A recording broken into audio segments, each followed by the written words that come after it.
Okay, I'm going to start a new Android Studio project. Choose empty activity. Click next, and that's fine for the name.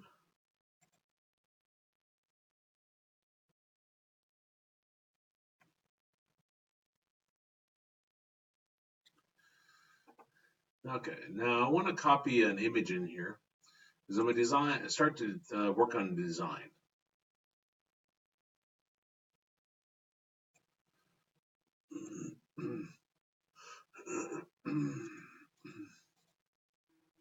First thing I'll do is delete this though.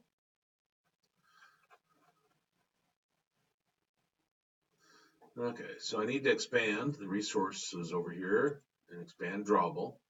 This is where I want to put it. I got a picture I've downloaded over here in my File Explorer.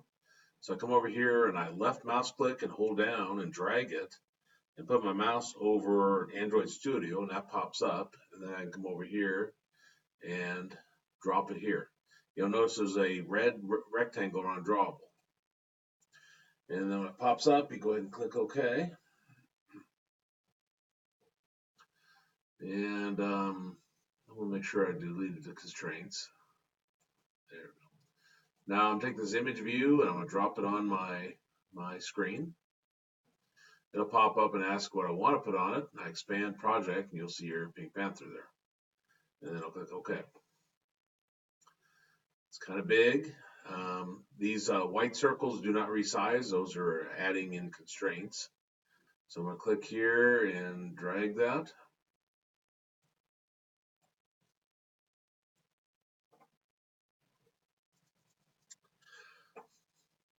Now there's different layouts here. So we've got these different layouts here. And we'll look at all these over time. But this is currently set as a constraint layout where we say it's this position relative to something else. Okay, and I'm going to drop on a text view.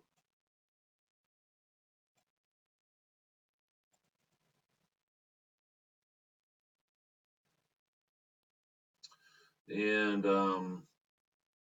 I'm going to change the number of lines here, maximum lines, to 3.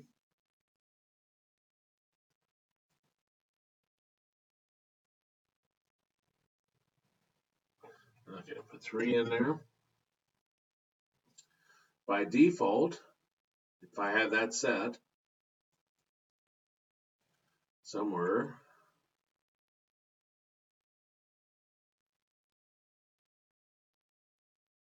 here is a wrap. And it's already set to wrap, so I don't need to change that. Which means it becomes longer than my size, and it'll go to the now next line. If I click the corner here and drag it, make it a little bit bigger like that, come up with my text, and I'll say, this fine picture of the Pink Panther is for sale this week only.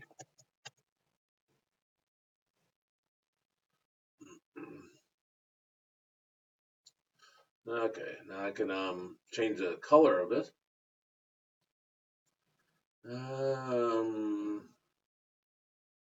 Expand text appearance. Text color, there it is.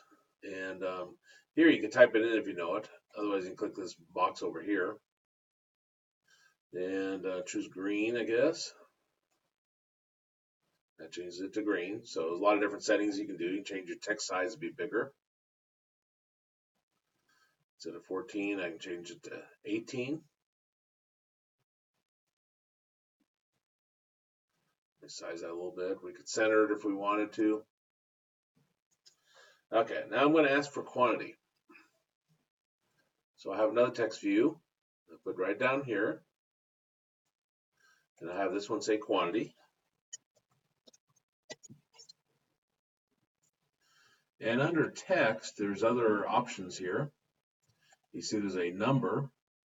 Click and drag that. It's kind of big, but I'll resize it because we don't need one nearly that big. Move that up there. Now I want to give this a name because I'm going to access it via programming. Edit underscore quantity. Grab a drink here.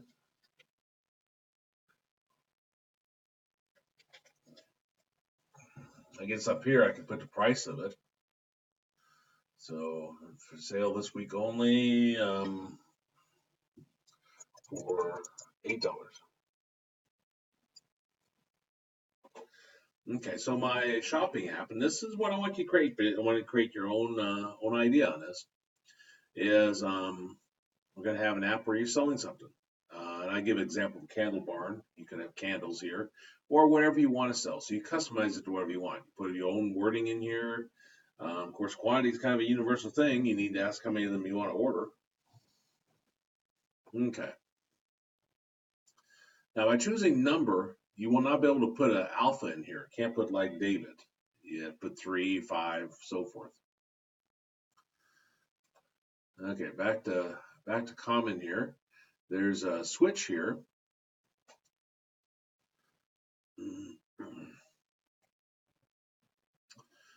Now this would be like on a cell phone where you click this and it switches it on. So maybe this is a feature that you want to check. So maybe insurance.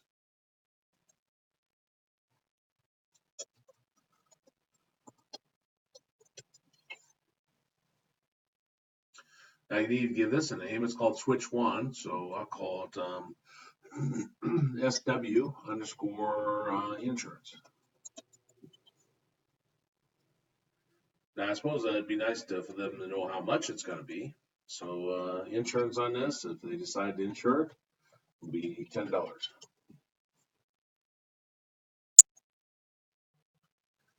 A little smaller so I can kind of see what I'm doing. Now I'm going to create for shipping. So if I come over here to see where it's at, my buttons, I want to drop a radio group on. And we'll talk about that here in a minute. I'll drop it here. And it looks like it becomes invisible, which sort of is. And then I want to drop on 2 radio buttons. So I'll drop one here. And I'll drop one here. Okay, so for this one, you see there's a checked option here.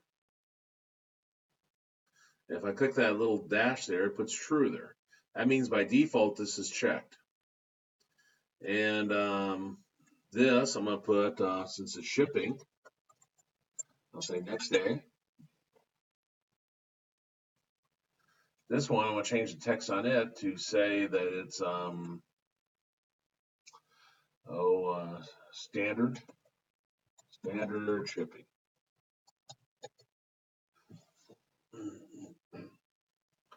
Okay, now I need to give these names because I'm going to access them. This is a radio button, so I'm going to use RB underscore next day.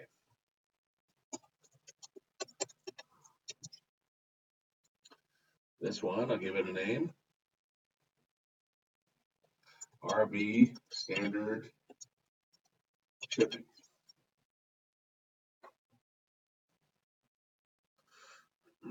Okay, let me think what else I need. I got insurance, I got these. I don't have a price here next to these, so maybe that'd be nice. Next day, $20. Standard shipping be $5.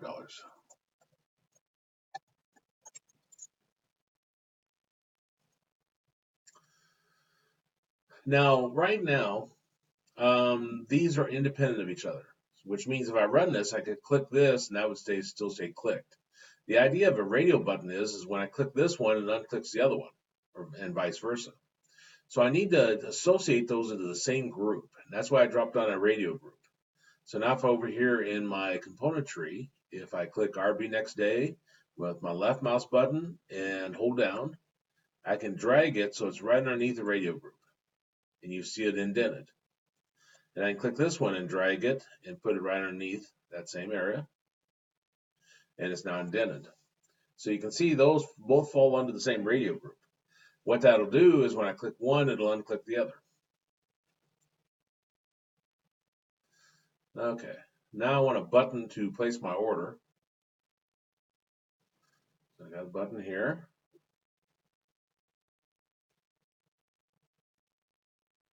And let's try it again. Drag and drop. Thinking I'm in Visual Studio.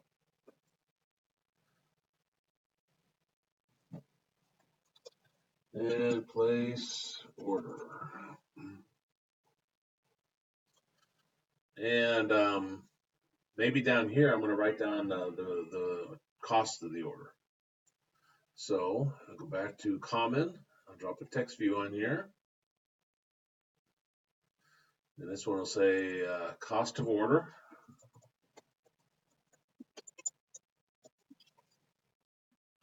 And I'll have another text view right beside it.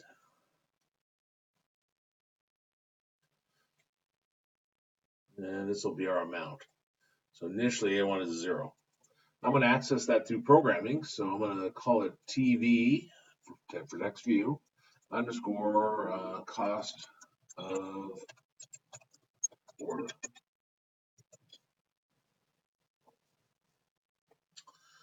Okay, so I'm going to sure there's no constraints already, but I'll clear constraints. And I'll click my magic wand to set up my constraints. I can click one of these and see if the constraints are there.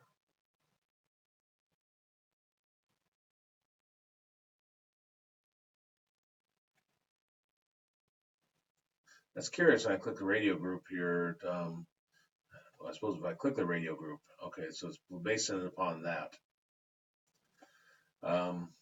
See, if I wanted to base upon the Pink Panther also, I'd have to click this little button here, click and hold down, and then drag it to the bottom of that. And now, in theory,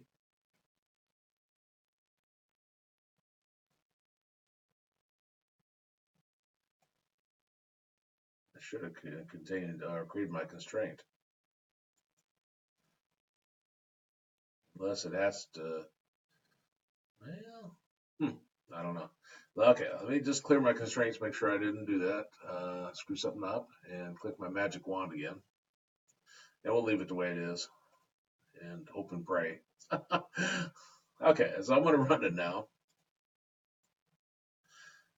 Constraints will just drive you crazy here at first, because we're not really going into it in detail.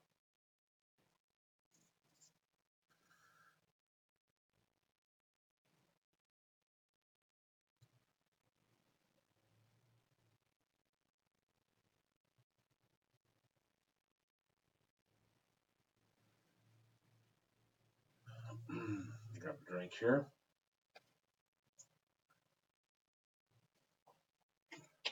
And here's our interface.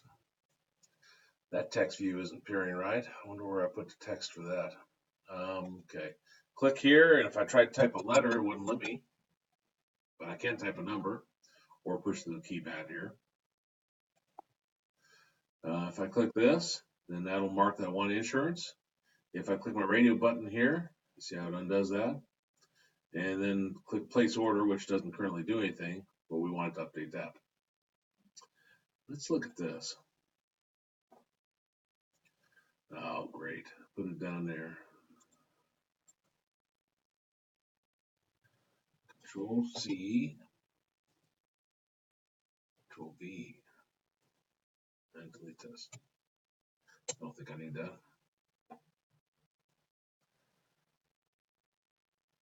Okay, let's run this again.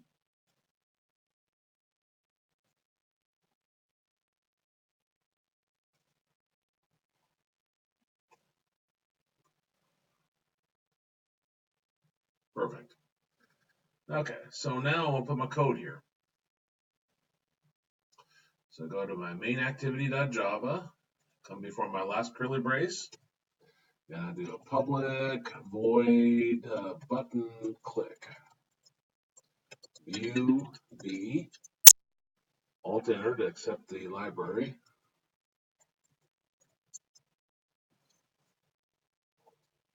Now, while I'm remembering it, I'll come over to here to Activity Main, click my button, and the on click over here, I want to choose the drop down and choose button click. That makes the association between the button and your button click. Okay, so come over here, and I'm going to be bringing in, what am I going to be bringing in?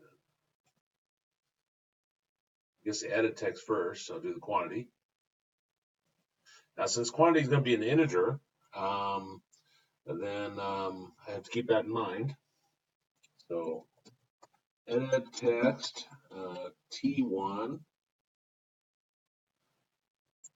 I guess I call it ED. Well, we call it T1 equals edit text find view by ID r.id dot edit and quantity. Do Alt Enter to accept that library. That'll import my code for edit text.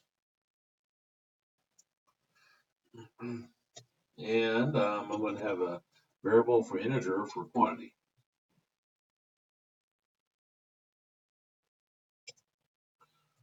So bring in quantity from the edit text. So then here I'm going to say quantity is equal to integer dot parse int t1 dot, was it get text? Yeah, get text. to string. There we go. Okay, so now we have our quantity we can work with. Now my price is going to be hard coded, which isn't great, but we'll go with that because we're going to keep evolving our programming. So I got a double price is equal to, did I say $8? Now we're going to need our total cost. And initialize it to 0 to begin with. Okay, so I've just brought in my quantity. Well, then currently my total cost is going to equal to total cost. Okay, I'm going to do that. Total cost is equal to quantity times price. So I'll take my amount I brought in for my quantity and multiply it times 8. Now, here at the bottom, I'm going to need to write that back out to my text view. So I guess I better bring in my libraries and everything for text view. I'm going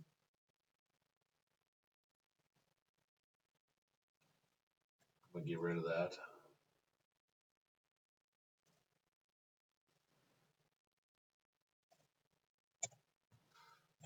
Text view TV1 equals to text view find view by ID r dot ID dot TV cost of order, I guess. Alt Enter to accept that import. Now what that's doing is each time I do an Alt Enter, it's putting a new line here for what I'm adding. What else do I have? That's text view down here. My insurance. What in the world is this? This is a switch. Okay. So go ahead and make the association here. Switch SW1 equals switch find view by ID r.id dot switch insurance, and do an Alt Enter and bring in the code for the switch. What else do I have? I have a radio button. Okay, we've got two radio buttons actually. So radio button RB underscore next day, make it a little bit more easy to program. Radio button, oops, the world. radio button. No. Find view by ID. R.ID.RB next day. Then we'll have another radio button. RB standard equals radio button. Find view by ID. R.ID.RB standard shipping.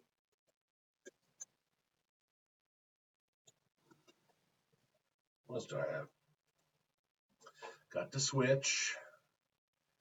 Got my radio buttons. I guess there's nothing else. Now, SW1, I could probably name that a little bit better. Let's say SW_insurance.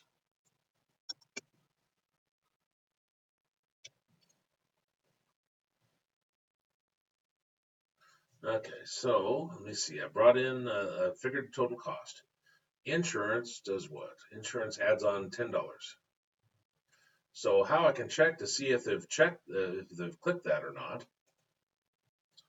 is I do if SW_insurance.is checked. So that sees that they're checked. Then my total cost is going to equal to total cost. I'm taking the old value and I'm adding $10 to it.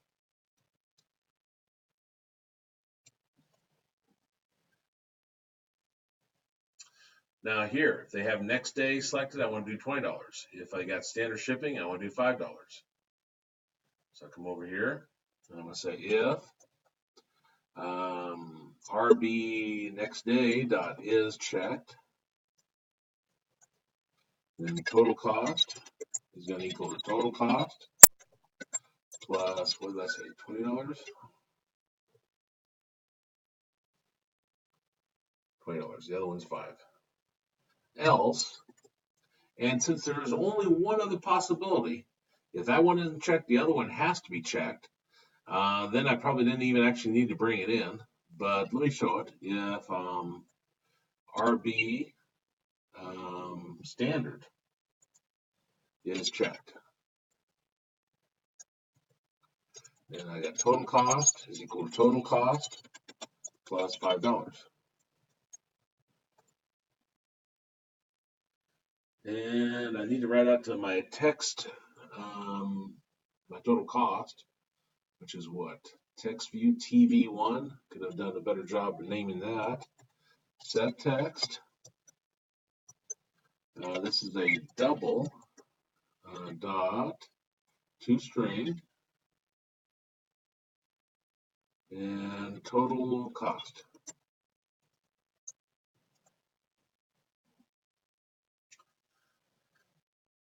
Now again, I put just 2 items here, but think of 3 items for your radio button, and they have to be grouped together. Think of other items besides insurance you could put on here. So again, just expand, expand my idea here. Take it a little bit further. Okay. Stop that and run it. Click OK.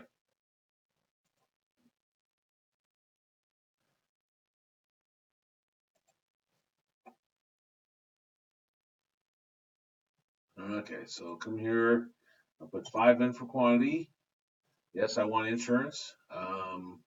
So 5 times 8 will be $40. Plus insurance, that's $50. Plus next day is $70.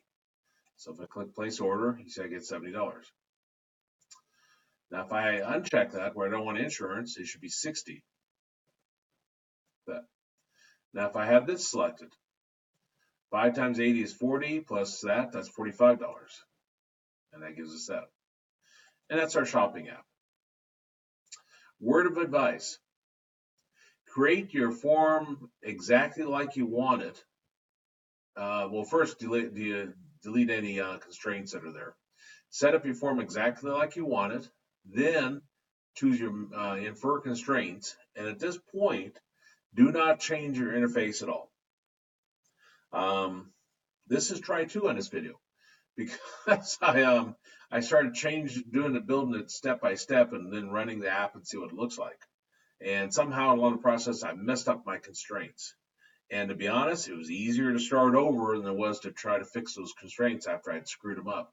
It had shoved everything up here in the upper left-hand corner, and even some of it was off the screen. So again, design your form completely, and then put your code in. And don't forget to do the magic wand, infer constraints. Well, that's a project for this week. I went ahead and put project out. Here's the video.